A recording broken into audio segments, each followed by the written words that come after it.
Instead of basking in the presence of the Holy Spirit and enjoying life as God meant it to be out in His creation, we find ourselves somewhere else in the cares of the world.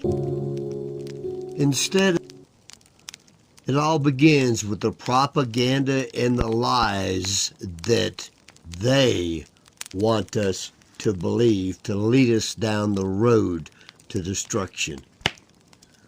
And it will certainly end up here. Or we could experience the anointing of the Holy Spirit.